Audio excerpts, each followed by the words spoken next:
بوڑھا باپ جو قرآن کریم کی تلاوت میں مشغول تھا، اس کے بیٹے اس کے ارد گرد جمع تھے کہ کب ان کا باپ قرآن کریم کی تلاوت ختم کرے اور ہم سے بات کرے۔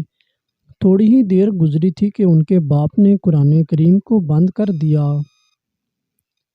قرآن کریم کو چوما اور اس کو اونچی جگہ پر رکھ دیا۔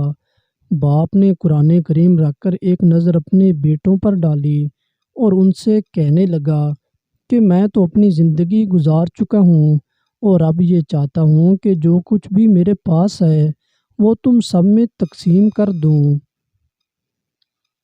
اب یہ تم سب بھائیوں کی ذمہ داری ہے کہ اپنی بہنوں کو کہو کہ وہ اپنے حق سے دستبردار ہو جائیں اور سب کچھ تم لوگوں کو دے دیں۔ اگر ایسا نہ ہوا تو تم لوگوں کی زمین غیروں میں چلی جائے گی۔ سب سے چھوٹا بیٹا اچانک بول اٹھا اور اپنے باپ سے کہنے لگا کہ ابا جی، یہ بات آپ نے اس وقت کیوں نہ سوچی تھی جب آپ نے اپنی بیٹی غیروں کو دی تھی؟ یہ کہاں کا قانون ہے کہ غیروں کو بیٹی تو دی جا سکتی ہے لیکن زمین نہیں؟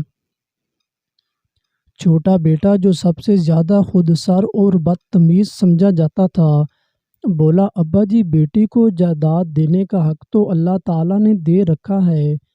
کیا اللہ تعالیٰ کو یہ بات معلوم نہیں تھی کہ زمین غیروں میں چلی جائے گی؟ چھوٹے بیٹے کی بات سن کر سب حیران اور خاموش ہو گئے۔ کسی میں یہ ہمت نہ رہی کہ وہ اس بیٹے کی اس بات کا جواب دے سکے۔